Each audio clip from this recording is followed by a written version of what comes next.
At my suggestion, they have asked me to talk of. To be fair, obsessions of Indian intellectuals.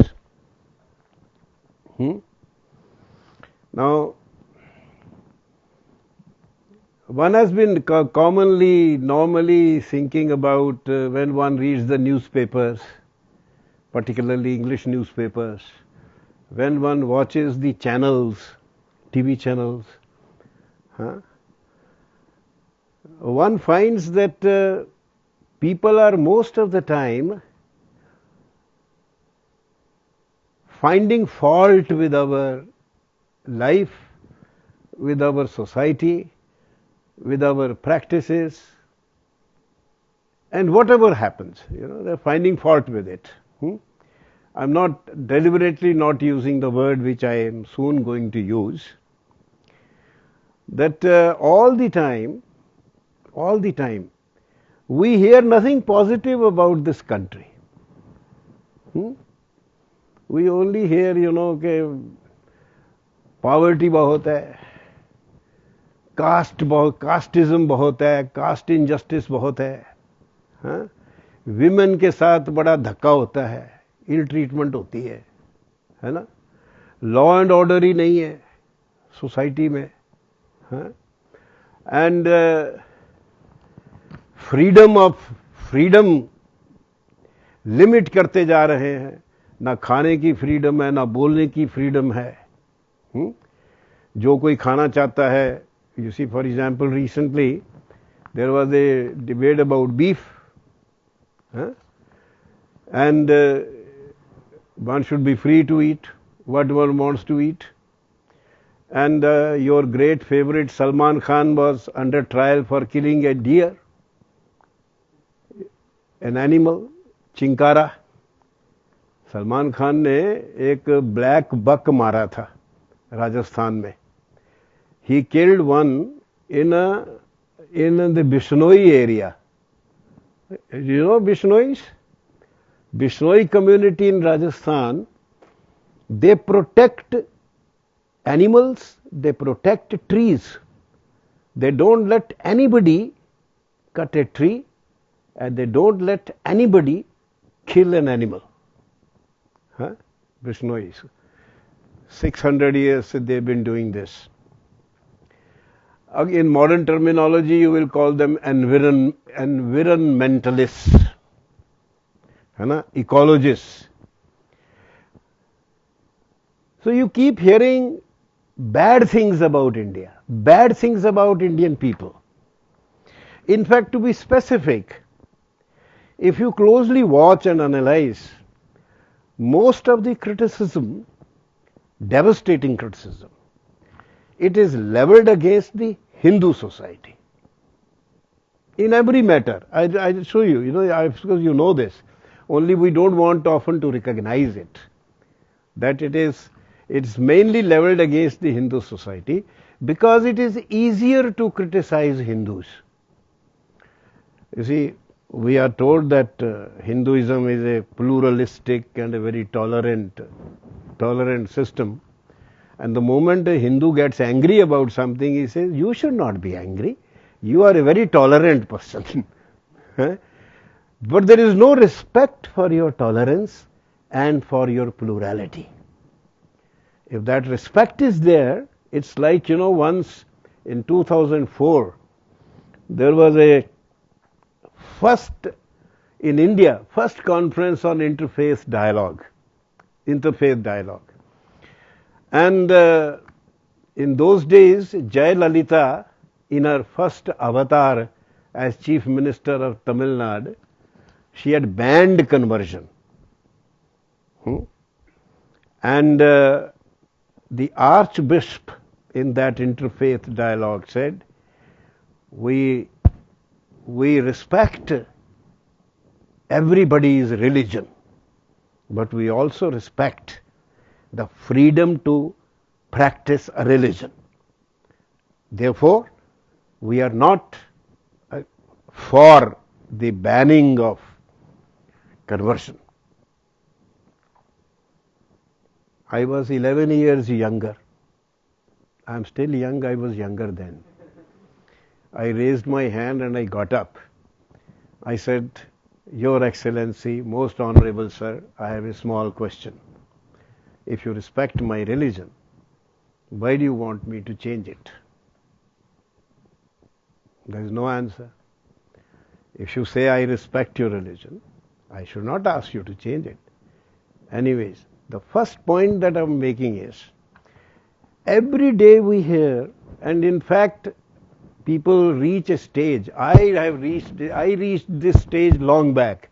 I stopped watching the television channels, news. I stopped reading newspapers. You see, anything you open, you start with, and you have a bath in the morning. You feel very clean, and peaceful. Had a good sleep, and then you read 3 rapes, 4 murders. This politician, that politician, and this custom and that custom, and ghar wapsi and ghar bahar jana and all that stuff. You see? So begin to feel unclean, early morning.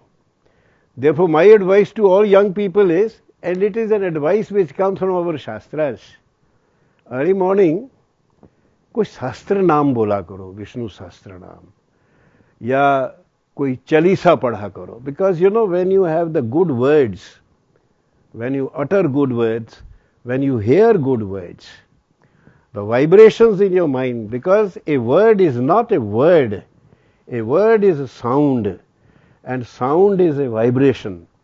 And in our tradition it is believed that a sound is not created. There are 2 theories, whether in linguistics, whether sound is created or sound is made manifest. यह बात समझ रहे हैं कि शब्द तो आकाश में है. आप जब जबान हिलाते हैं, कुछ करते हैं, तो आप उस शब्द को आवाज दे देते हैं, उस वाइब्रेशन को, उस कंपन को आवाज दे देते हैं. Some of you who have been physics students, you know that there used to be an experiment. There is a tube of water, and you have a tuning fork, and you hit it, you put it on top of the tube, and there is a humming sound. So this humming sound is not created. It is a form given to vibrations which are always there. Therefore, one great thinker of our tradition, Bhartrihari, 5th century, he says, when you speak, you disturb the universe. The vibrations you set, they travel to the no end universe, because the universe has no end. Anadi, Ananta. Ananta. It doesn't mean that it is endless or it is without beginning. It means we don't know when it began, we don't know when it will end. Anadi Ananta. So the sound is this. So in the early morning, आप अगर किसी smuggler का नाम लो 10 बार, या किसी ऋषि मुनि का नाम लो 10 बार, हैं, सुबह सुबह उठ के ओम रामाय नमः बोले, या कोई और अच्छा नाम बोले, दे स्टैंड फॉर समथिंग. और अगर दूसरी तरफ आप जितने आर्च ड्रगिस्ट एंड पॉलिटिशियंस के नाम गिनना सुबह शुरू कर दीजिए उठ के, हिंदुस्तान के, and you will be A disturbed person after 1 hour. Because the associations and the suggestions you get there, from those names will be very different, right? So when you hear day after day self-flagellation, in Indian channels, newspapers, you find this obsession. What is an obsession? Obsession is a thought, an idea that recurs and that dominates your mind, that dominates. So the obsession of the Indian intellectuals have some obsessions. Certain things dominate their mind. Certain things are recurring in their mind. Indian intellectuals, obsessions of Indian intellectuals. I've given you the background. It's my feeling that today, for the last 20, 30 years in particular, the Indian so-called intellectual educated Indians, urban educated Indians in particular, they have been obsessed with certain things. Obsessed with certain things. And that obsession amounts to self-denigration. Self-denigration. अपने को denigrate करना. मैंने आपको बताया ना, हम बड़े खराब हैं, हमारे यहाँ कुछ भी ठीक नहीं है, हम बड़े बैकवर्ड हैं, मट्टी बहुत होती है यहाँ सड़कों पे, सड़कें गंदी होती हैं, ड्रेन्स चोक्ड रहती हैं विंटर में. आप इंग्लैंड जाइए, कारें कितनी साफ होती हैं. यहाँ देखिए कारें गंदी होती हैं, सड़कें गंदी होती हैं. Forgetting that, you see, those are permafrost countries, cold countries. वहाँ डस्ट होता ही नहीं है, वहाँ बर्फ होती है. और बर्फ विंटर में इतनी होती है कि you have great problem if you want to get out in the morning and drive. अब तो after 19th century, you see, they have a central heating and they have all these heating systems. Earlier there were no heating systems. So it is so cold. The land is frozen. But so there is no dust. It's naturally clean. Singapore is very clean. There's very clean. Everybody says Singapore very clean. Singapore is very clean because Singapore is on the Bhumadhya Rekha. Huh? And every day at 12 o'clock, there is tremendous rain. And Singapore landscape is undulating. वो तो भगवान shower लगा देता है उसके ऊपर सुबह, दोपहर को सारा धुल जाता है. सारा धुल जाता है. But remember, my dear, cleanliness is more a state of mind. State of mind. Some people, you take them to the cleanest room, they will touch something and say, ये थोड़ा अभी इधर रह गया है. Isn't it? Somebody will say sun rises in the east. He said, yeah, but I think slightly this side. Well, that is a state of mind. And other people like me, if I am with happy people, I don't really, I really don't recognize, I don't really know, I don't really look. I don't find any, I had a friend, a Kashmiri friend. Kashmiris are naturally fair like you, Professor Elst, and handsome. So we entered a train in Aligarh. From Aligarh to Delhi, less than 250 kilometers, in express trains you don't get a ticket. So you buy a general ticket, second class. And you enter, and these days, there is no second class. You buy a sleeper ticket, and many trains don't even have, they are all AC trains. So you get into it. We got into a train. We got into a third AC train. AC third class. AC 3. We entered a compartment. It was naturally full. And we went and we stood. And those people, they offered us place. Please sit down. And there was a long distance train from Calcutta. And they were reaching the end of the journey. They had brought a lot of food, and they were now finishing the food also. They were eating the food. It was good food. So they offered us food also. And because they had been sitting there and eating peanuts and others, तो नीचे मूंगफली के छिलके और केले के छिलके, and you understand in India, सब था. So my friend Chaku, Professor Chaku, says, this is the problem with us Indians, Beautiful train, and look at this. Dirt and filth and all that. I said, you want to go to a clean compartment? He said, yes. Okay, let's go to AC first class. Nobody will offer us a seat. They will not open their cabin, and you will stand in a very neat, clean compartment. You get my point? That cleanliness is a state of mind.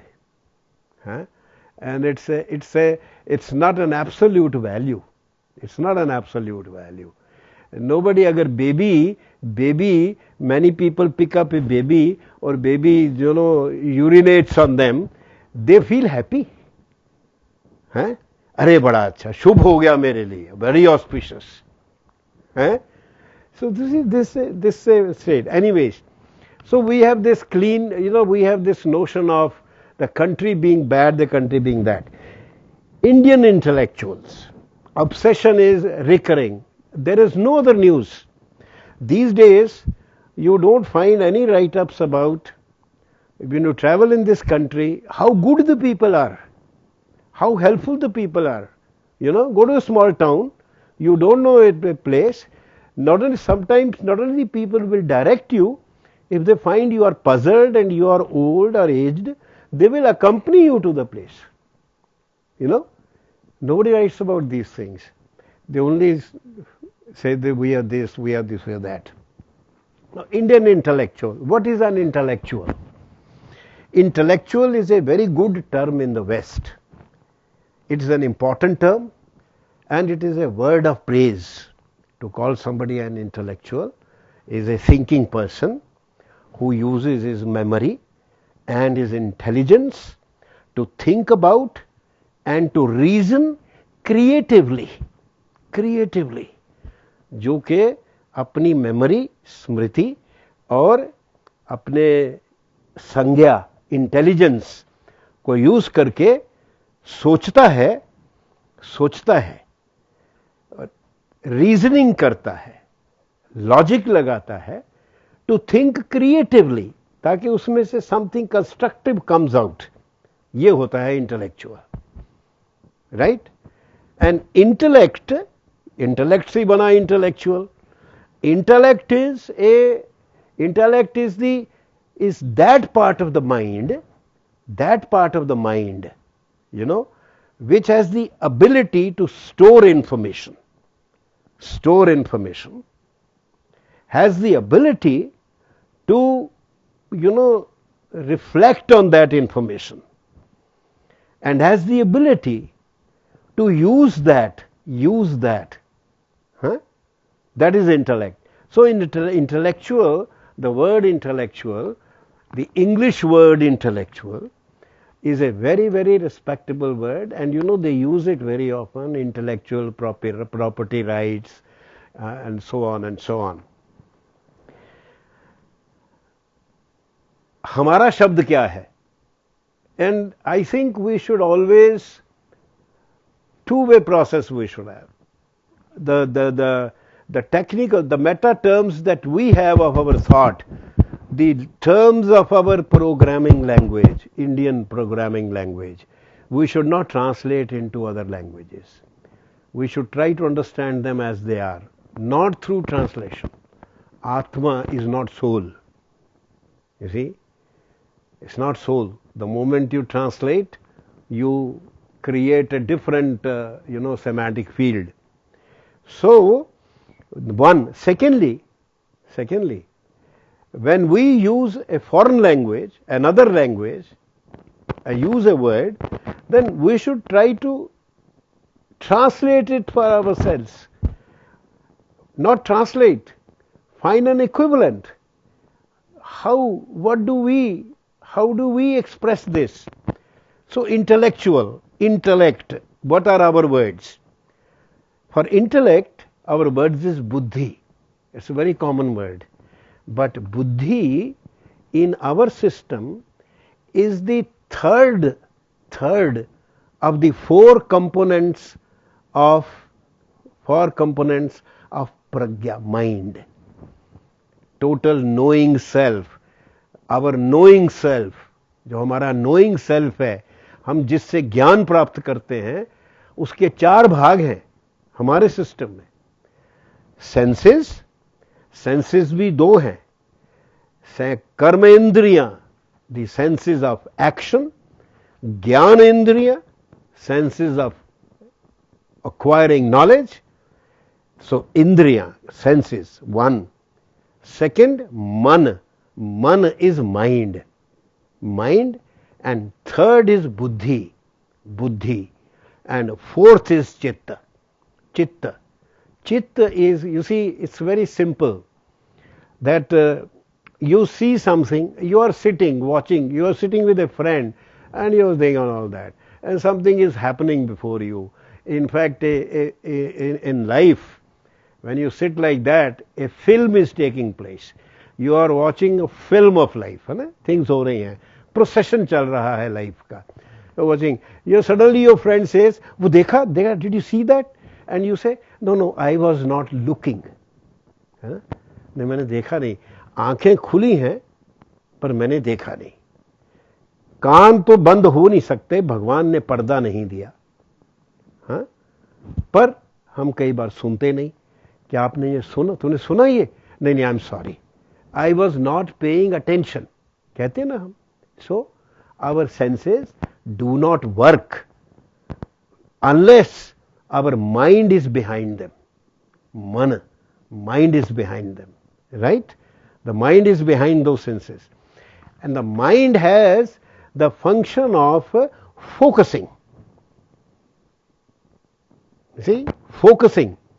It's like, तो radios are out of fashion now, except that when Modi ji started Man Ki Baat, a lot of people bought transistors again. You see, when the radio is not plugged in, it is inert. Human knowing self is never inert, not even in sleep. But that is inert. When you plug it in, it vibrates.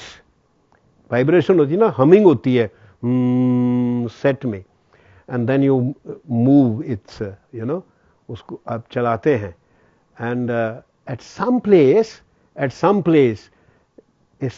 comes, एक station आ जाता है, a sound comes, and there you stop.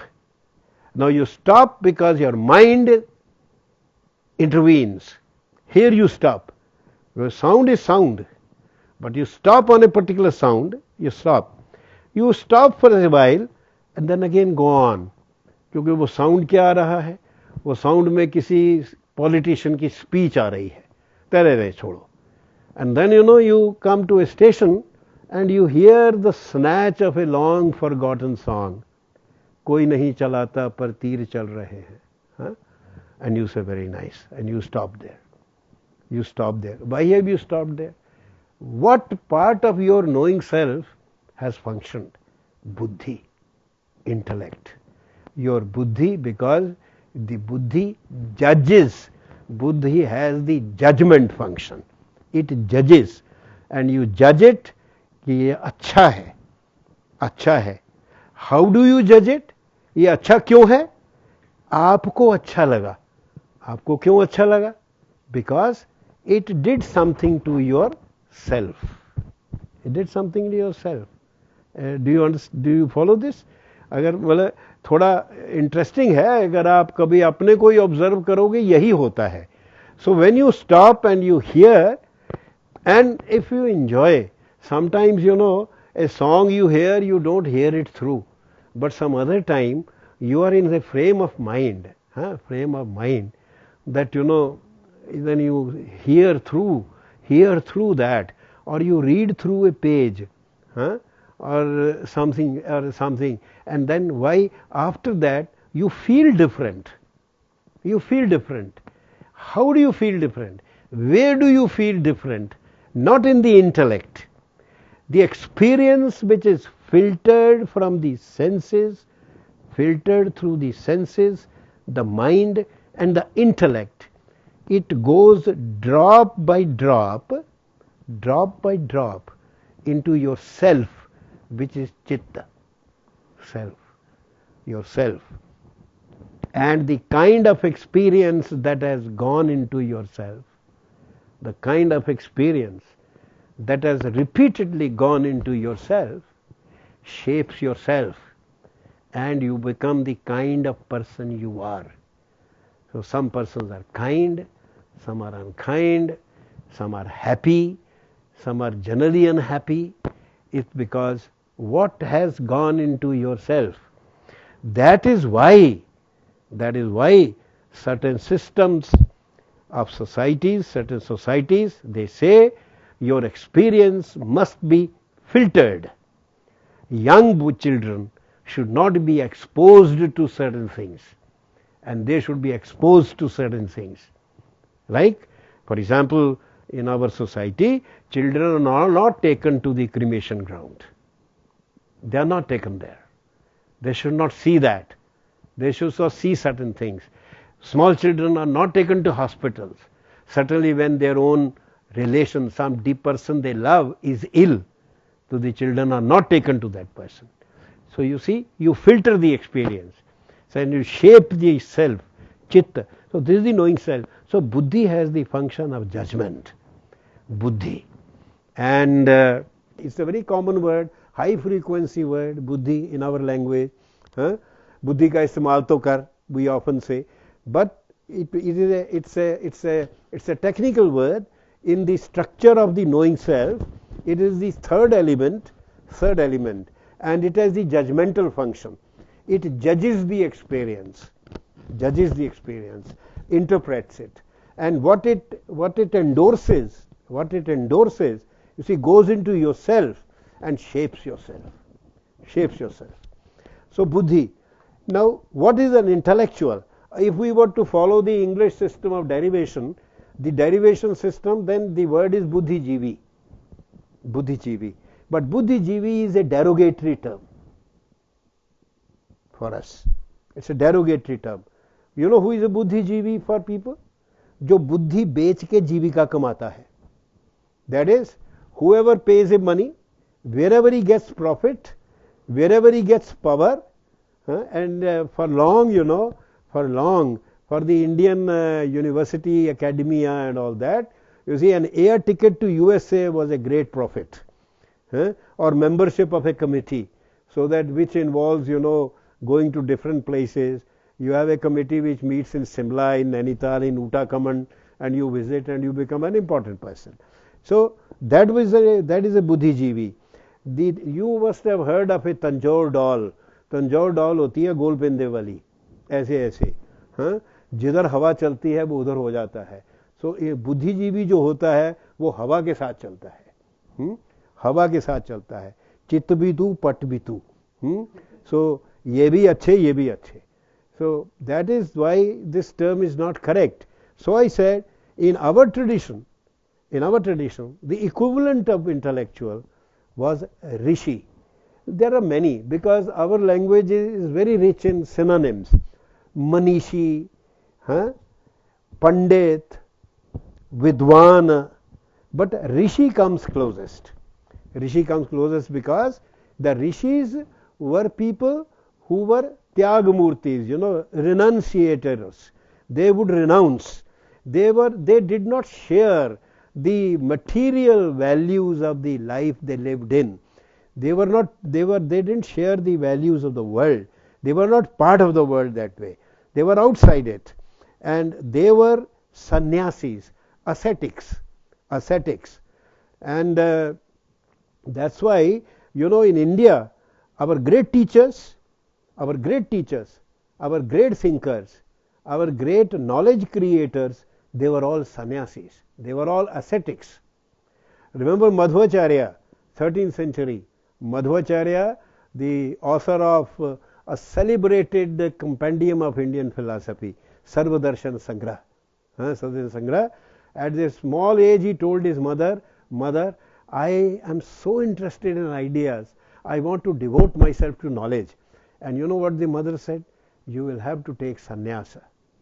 You will have to become an ascetic.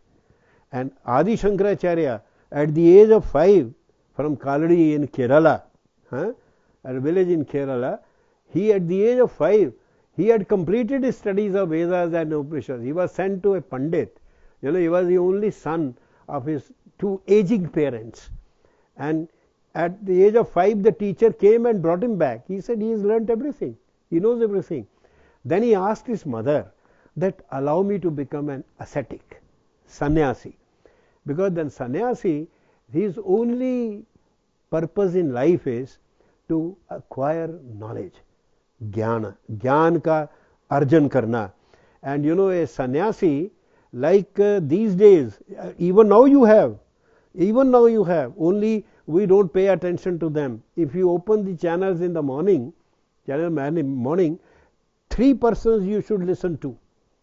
One is Murari Bapu. Listen to him very carefully. He is a great thinker. The way he would interpret something which you are so familiar with, he'll give you a new insight. The other is Swami Avadheshanand. He is the Mandaleshwar of the Juna Akhada. I'm sure you know what is an Akhada, which means you do not know what is an Akhada. Adi Shankaracharya set up 10 Akhadas in 7th century. And those are religious is a bad adjective for Indian tradition, but then you know, they are people, they are conglomerates of sannyasis who have particular practices, shared beliefs, shared objects of worship, and they remain naked. Naga sannyasis. They generally remain in the Himalayas. They come down to the plains only during Kumbh or some such thing.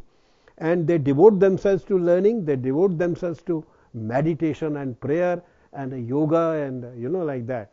And you may find sometime a sannyasi in the month of June, you know, lighting a fire of huge pieces of wood and sitting inside, middle mein, charo taraf agni hai, and there is heat of the June, and the fellow is perspiring. You know, they body ka tapas, they subject their body and they train their body, because in order to train your mind, you have to first train your body. You know, like that. So 10 akhada, Juna akhada, unke Avadheshanand ji hain, kabhi suniye. And third person, he is no more, Pragya, Mahapragya ji, Jain Muni, Mahapragya ji. Listen to them sometimes. You see, they are the ones who are Rishis. And you know, a sannyasi never stays in the same place for more than 2 days, 48 hours. Because the moment you stay somewhere more than 2 days, then on the third day you will start cleaning it. Then fourth day you will put some bricks, you know, that you can sit comfortably, and a grihastha, the family will begin, the life will begin. So they are always moving. That is called in our tradition Parivrajak Parampara, Parivrajakas. They are always on the move. They are always moving, and they are interacting with people. They are masters of, prakrits. A prakrit is a language which is understood by speakers of maybe 20 languages, 40 languages. If you start from Amritsar and come to Delhi, Haryana, Punjab, Rajasthan, Gujarat, Maharashtra, then Madhya Pradesh, then Uttar Pradesh, same one kind of language will take you through. You have passed through many languages, but you speak one prakrit. So these people would interact with people. Anyways, so Rishis were sannyasis, and they were the great teachers. And you have names of the Rishis in Upanishads, there are names of the Rishis in Vedas. You have the attested sannyasis like Shankaracharya. Very few people have heard of him. There is Ramanujacharya. Still fewer people have heard of him in India today, sir. That's our tragedy. Hemachandracharya. Very, very few, I think hardly anyone has heard of him. And Guru Gorakhnath. Ye sunte hain, because the word Gorakh Dhanda is a very common word. But Guru Gorakhnath, what did he do? Nath Sampradaya, the Kanpata Yogis, the institutions, and Guru Nanak, and Guru Gobind Singh, and Guru Arjun Dev. You see, from Rishi to Sannyasi to Guru, Guru. This is the thinker parampara. They are the intellectuals. But they are intellectuals because they are great teachers, they are devoted to knowledge, they are, in Patanjali's term, they are shishtas. Shishta. You know what's a shishta? A cultured person. A cultured person in our tradition is one whose worldly goods are constituted by a jar of grain. ध्यान से सुनिए, हमारे यहाँ cultured किसको कहते थे? A person whose worldly goods are constituted by a jar of grain. एक छोटा मटका wheat का या rice का. This is all the worldly goods he has. Who without motive or purpose devotes himself to a branch of knowledge and excels in it. Excels in it is a shishta. These days he will be called a murkh, foolish person. Huh? Who is a cultured person today? A person whose worldly goods are constituted by, see Appendix 1. His worldly goods will be तीन flat, दो घरों, pieces of land, 10 insurance, 6 FDIs, and he will be a cultured person. So this person is the teacher. But the term intellectual we are using, when we say Indian intellectuals and the obsessions, we are not talking of these thinkers. We are not talking of Deshanand. We are not talking of Mahapragya ji. We are not talking of Murari Bapu. We are talking of the intellectuals we see on the television, the intellectuals who write articles in the newspapers, and who assume that they are the leaders of the society, they are the thinkers of the society, and they are leading the society and shaping the society. Now, as I said, Buddhi-Jivi is a derogatory term. बुद्धि बेच के जीविका कमाना है. Now, Devata and a Rishi, but then what is these intellectuals? Let's now focus on our intellectuals, Buddhi-Jivi. We are talking of Buddhi-Jivi-s. You understand the idea of Buddhi-Jivi now? We understand that is people like me, who are English educated, who are brought up in this education system. Our education system is such that the products of this system at best are ignorant, at worst we have contempt for ourselves. Contempt for ourselves. So we suffer from a contempt for ourselves. हमारे यहाँ कुछ अच्छा नहीं है, ये हमारी education की then है. हमारा सब कुछ खराब है, हमारे यहाँ सब कुछ खराब है. Gender, women, there was recently, you see, Nirbhaya rape, and there was so much about rape, and Delhi is the rape capital city. There is an article on the internet, please read it. During World War II, American soldiers raped 1,93 lakh German women. 1,93 lakhs. Imagine. Nobody talks about that. You see? But हमारा बड़ा खराब है. हमारे यहाँ बड़ा law dog. It is very bad thing. It is criminality. A criminal incident, criminality is made a weapon against the whole society, whole Hindu society. Ek sati in my 75 years, there was one sati, Roop Kanwar in Rajasthan. And for years and years we had nothing but, sati pratha, sati and this and that. So you take one case in one part of India and you rubbish the entire Hindu society. So what is the function of these intellectuals? These intellectuals, इनका क्या function है, क्या योगदान है, ये करते क्या हैं अखबारों में, चाहे शाम को टीवी चैनल में लेके बातें करते हैं क्रिटिकल, तो ये समाज में इनका क्या योगदान है? आप क्या सोचते हो? इनका योगदान रुदाली का है. रुदाली जानते हो? रुदाली एक फिल्म भी आई थी, rudali. Rudali is an institution. ये एशिया में और इंडिया में थी. mourners, professional mourners, they are professional mourners. जब कोई राजा या कोई बड़ा वॉरियर मरता था तो उस रुदाली को बुलाया जाता था और वो रोती थी, प्रोफेशनली रोती थी. ये हमारे इंडियन इंटेलेक्चुअल्स जो हैं वो हमारे समाज की रुदाली हैं. They are all the time mourning, professional mourning. The difference between a rudali जो रोदन करती है ना, रोदन करते हैं, और प्रोफेशनल मोर्नर्स हैं, ये हर वक्त रोते रहते हैं. इनको सुन के लगता है कि हम पता नहीं कौन से देश में पैदा हो गए, कहाँ रह रहे हैं हम, इतना. But mind you, I have more like quite a few of us, I have traveled round the world, gone round the world. I find no country like this. You have to go out to see. You have to go out to see, to experience. I cannot stay more than 5 days out of India. Not more than 5 days. I find it very difficult. You see, so things are so, except. I think I could stay in China. In fact, when I was in China, I thought that if I have to leave India and I have to stay somewhere else, I could live here. I can live in Korea, South Korea, even North Korea. I can live in China, but otherwise no, cannot stay anywhere. But you will find affinity even in South Asia. You know South Asia, Thailand, Vietnam, पर गरीब मुल्क है, तो वहाँ जाके क्या होगा? What's the use? So no Indian university intellectual does any study of South Asia, any study of Central Asia, Kyrgyz or something. They all study USA. They all study, Britain, Anglo-American fixation, because a ticket to those places means something. So रोदन करते हैं. Indian intellectual योगदान क्या है? रोदन. फर्क क्या है? रुदाली में और इंडियन इंटेलेक्चुअल में भेद क्या है?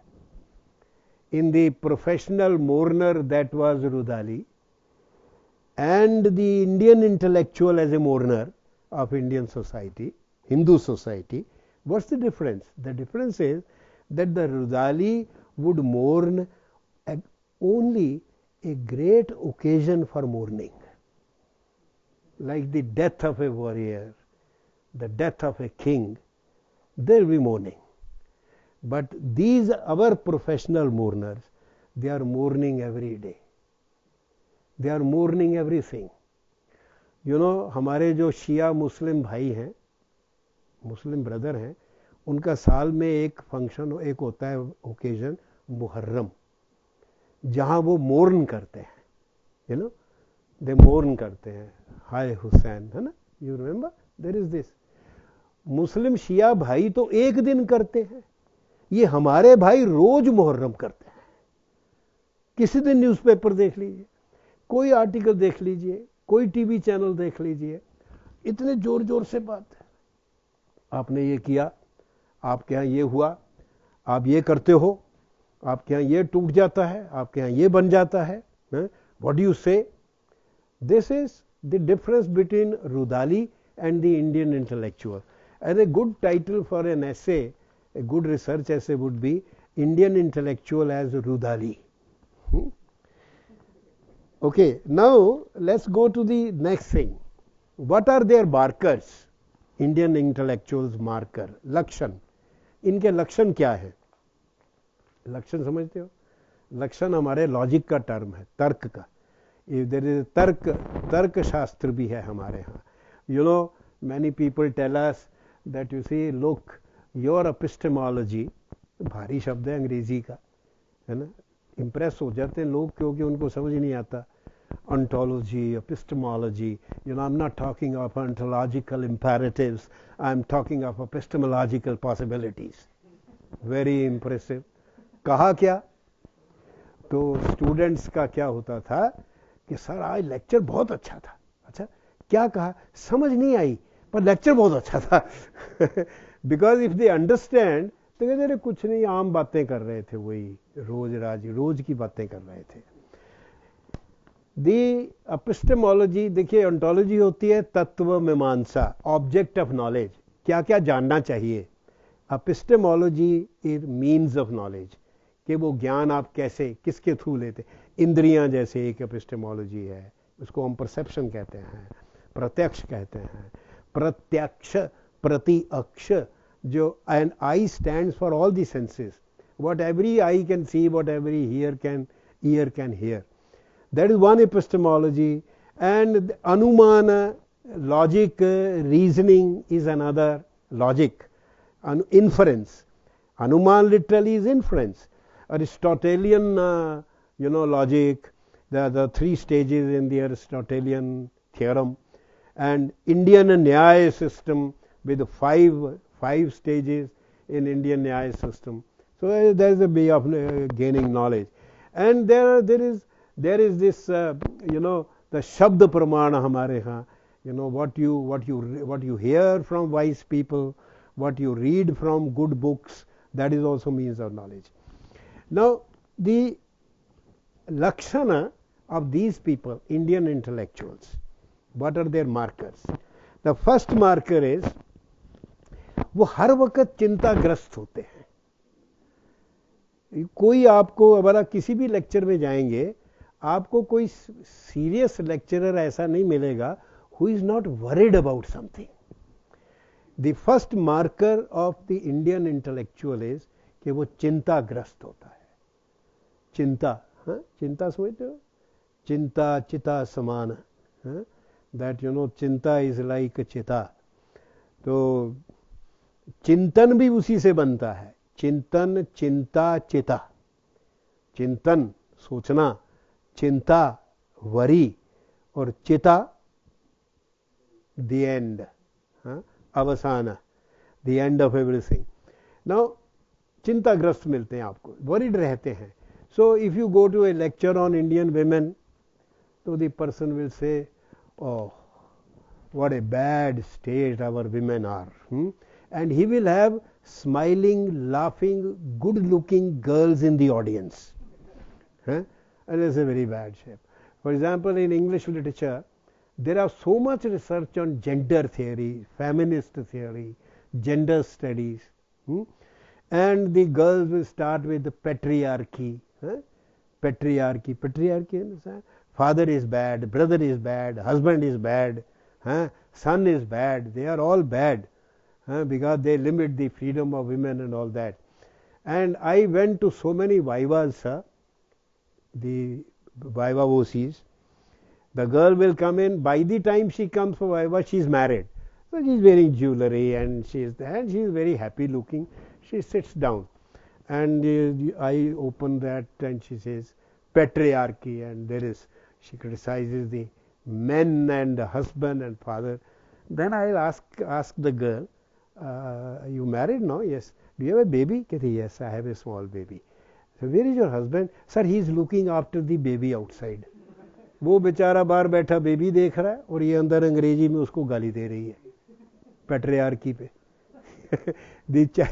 The husband is sitting outside looking after the baby, and the girl in her research is talking about patriarchy and so on and so on. Okay. चिंताग्रस्त होते हैं, worried. Secondly, हीन भावनाग्रस्त.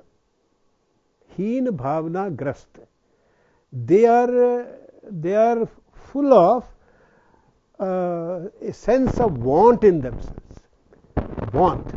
हीन भावना. That we belong to a system or a tradition which is somehow inferior. हीन भावना. It's a consequence in the case of Hindus of defeat in the battlefields for continuously almost 700 years. Hindus suffered 700 years continuous defeat in the battlefields, 600 years. The decisive defeat was in 1193 when Prithviraj Chauhan lost the second battle against Gauri in Tarawadi, which is about 130 kilometers from Delhi. And that day in 1193 Hindus lost political power in this country, and till this date Hindus have not recovered political power in this country. So that defeat, the cycle of defeats changed only with Shivaji. Shivaji in the 17th century, and it went on, barring that exception of the third battle of Panipat, 1761, when that young, insolent Maratha general Vishwas Rao, 27-year-old handsome general of Marathas, out of sheer insolence, he dared to fight the Afghans who outnumbered his army 3-1 in Panipat.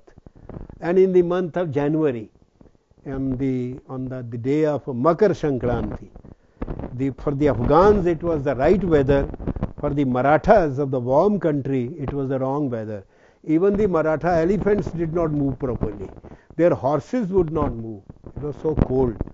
I don't think any one of you has gone there. That battlefield is only about 150, 40 kilometers away. Someday you should go there. You should see how people have 35 Marathas lost their life that day. Not a single household, not a single village in Maharashtra who did not lose a young man. And no household fire burnt that night in Maharashtra. You see? But the universities in the area, they send their children for education tour to Tughlaqabad. They never send the children to that place. And there is a Samadhi of Vishwasrao, 27-year-old general who was the last to be killed. And the gunner of the Marathas, the gunner of the Marathas, a Muslim gunner, his body was found on the cannon. All the gunners died, he was operating the cannons. So that part is gone. And Hindus suffer from great inferiority complex because they suffered successive defeats in battle. It is that inferiority complex which is built into the Rudalis of our time, the intellectual Rudalis, the Indian intellectuals, who feel inferior. So they are heen bhavana grast. Thirdly, they suffer from Hanuman syndrome. What is Hanuman syndrome? Hanuman, we have our own, we have our own Carl Jung and we have our own Sigmund Freud. We don't have to find theirs. We have our own complexes and syndromes.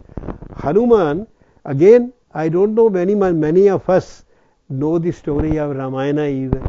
You see, that when they came to know that Sita is in Sri Lanka and somebody has to go, and Rameswaram in the south, Rameswaram, one of the four great tirthas for Hindus, every pious Hindu, and there are very few left, every pious Hindu would like to go to the four tirthas before he passes away from this life. So Rameswaram they were sitting, and Jambant was the old Rikshraj. He was the old soldier, warrior, general, and he was addressing them. He said, somebody has to go across the ocean. Who volunteers? Who will go? Indians are not given to volunteering. Everybody will put the head down. So you have to tell somebody, then they will go. Nobody volunteered. And then Jambant said, when I was young, I could go 3 times and come back to Sri Lanka. Now I am old. I can still go, but I will not be able to come back. So somebody has to go. Nobody offers, then Hanuman is sitting there, in the last. Then he calls Hanuman, he says, get up. You have forgotten, he says, how much strength you possess. And the story is that when Hanuman was a child, he was so strong in the hills near Haridwar, Rishikesh. I don't think how many of you have gone there. There, Haridwar, Rishikesh. You see, he used to pick up the Rishis with their kamandals and throw them in the Ganga. He would pick up as a child. So the Rishis, they cursed him. कर्स समझते हो क्या शब्द है हमारा? श्राप. श्राप का क्या प्रॉपर्टी होती है? श्राप किसको कहते हैं? ऐसी कह देना तेरा कुछ ना बने, ये श्राप नहीं है. श्राप वो होता है जिसका प्रतिकार नहीं होता. You cannot stop that curse from working. That is a श्राप. तो ऋषियों ने श्राप दिया, तुम अपनी ताकत भूल जाओगे. You will forget your strength till somebody reminds you. So Hanuman had forgotten his strength. So he said, do you know what you are? Vayu Putra, blessed by the gods. Enormous strength. And Hanuman is the archetype of bhakta, devotee in our tradition. How? He was very strong. He was stronger than Ram and Lakshman together. When Ram and Lakshman are abducted by Ahiravan, he goes to Patal Lok. and he breaks the arm of Ram, brings both the brothers on his shoulders back. So he's so strong. And he was very learned. He was a man of knowledge. These are the two properties of Lord Shiva also. ज्ञान के अधिष्ठाता, सर्वज्ञ, सर्वज्ञ और अधिष्ठाता. He had knowledge and he had strength. How do you say Hanuman had great knowledge? When he first, Sugriv asked him, look at these two ascetics, wandering there, wearing saffron. They are wandering there, but they carry such big bows. Like, carrying AK-57s. So I feel that they are sent by Bali to kill me. So you go and find out who they are. So he goes dressed as a sadhu, as an ignorant person, poor kind of a sadhu, not a sannyasi. He speaks one sentence, and Ram says in Valmiki Ramayana, from the one sentence you speak, I can say you are master of 9 schools of grammar. By the way, in India, there were 9 schools of grammar. Attested. 9 schools of grammar. You are a master of 9 schools, so come in your own room. He was very knowledgeable. हमारे भगवान राम तो बेचारे school drop out से, है ना, उनको school से ले आए थे Vishwamitra. But he was knowledge, he was strength, but he was his devotee. ऐसे आंखें नीचे करके खड़े रहते थे पीछे. He would just stand like this. So when they go back after this, then Ram introduced Hanuman to his brother Bharat. He says, Bharat bhai, kapi se uren hum nahi. I cannot repay my debt to him. Jahan pathayo tahi jai. Wherever I sent him, he went. It's not a small thing. Wherever you send. If an old father today, in the evening when the son comes back from the job, tells his son at 7:30, beta, खीरा खाने का मन कर रहा है, I want to eat. Can you go and fetch me 1 kilo of खीरा? He will say, ये आपकी उम्र है खीरा खाने की? Is this the time to eat खीरा? और 1 किलो कल ला दूंगा. Nobody will do this. To unquestioning, a bhakta, devotee is one who unquestioningly fulfills the desire. Unquestioningly. So Hanuman is reminded. Now these intellectuals, they suffer from Hanuman syndrome. They've forgotten the intellectual strength of this country. By the way, we have the world's largest number of manuscripts. Our manuscript libraries were burnt. Nalanda library burnt for 6 months. Taxila library burnt. Vallabhi library burnt. Vikramshila library burnt. And in the 18th century, the Pandits became so poor. They held the manuscripts more precious than gold. But they were forced to use the wood of the manuscripts as a fuel. And the manuscript was thrown in the kitchen garden because it is jnana, you can't burn it. And at that point of time, sir, thanks to Sir Charles Lyell, a Britisher, Governor General of Punjab, whom Pandit Tarachand said, this is the state of affairs. Manuscripts are getting destroyed. And then he sanctioned 60,000 rupees in 1856 for the preservation of manuscripts. So, itna destruction hua. In spite of that, do you know how many manuscripts we have in India? You have no idea. 10 million. 10 million at least. I was a member of the National Manuscript Mission, sir, and we sent people in villages. The people who had a manuscript, they will never accept. They say, no, हमारे पास नहीं है. Others will say, ये पंडित जी के पास है. They were afraid to tell because they were afraid that we will take it away. When we convinced them, no, we will not take it away. They were unwilling to show because they said we will touch it and spoil it. Very carefully kept, wrapped and all that. And then we will say, no, we will not touch it. You open it. We only take a photograph, microfiche we used to make. That love and care, in spite of all the 10 million manuscripts we have already collected, 10 million. And you know how many, sir, I am subject to correction. How many manuscripts of the Bible are there in the world? 60,000. 60,000. Of course, they had a printing press from 15th century. That's a good reason. That's a very good reason. But then, I mean, 10 million, 1 crore is something. It at least shows you that 1 crore people in India could write. Such a learned society. India has been a knowledge society. We have the world's first book, first poetry, first prose, first book of mathematics, first book of meter, first book of sociology, Dharma Shastra, first book of polity, Artha Shastra. It's a knowledge society. But all this knowledge we have forgotten. We talk, our intellectuals talk, as if we are talking in a vacuum. Sam Pitroda, the chairman of the Knowledge Commission, if you have not read the Knowledge Commission report, please read the Knowledge Commission report.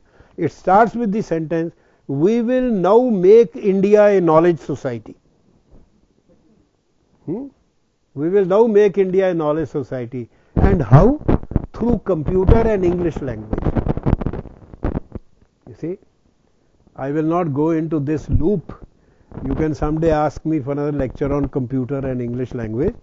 But the point that they have forgotten that we are a knowledge society. You talk to an ordinary man, you talk to an ordinary rickshawala, you see, ask him a fundamental question. You may not know the answer, but he'll give you the answer. He'll give you the answer. Knowledge has percolated. Jnana, which is there in the texts, and it's a textual tradition. We are not talking about opinions, aired. Textual tradition, 10 million manuscripts. Largest number of intellectual texts in the world. Largest number of intellectual texts. So it's a textual tradition. And that knowledge in the books has become the ordinary knowledge of the ordinary people. Ordinary people. Because, how? Why? How has it become? Because we are an oral tradition. We are an oral tradition. Knowledge is disseminated in the Guru Shishya Parampara, transferred and disseminated by the word of mouth. The most democratic system of knowledge is the oral system, because all the ability you need to gain knowledge is the ability to hear. Unless God has been unkind and one is not able to hear. Otherwise, you cannot shut your ears. You can shut your eyes. God has given a flap, but you can't shut your ears.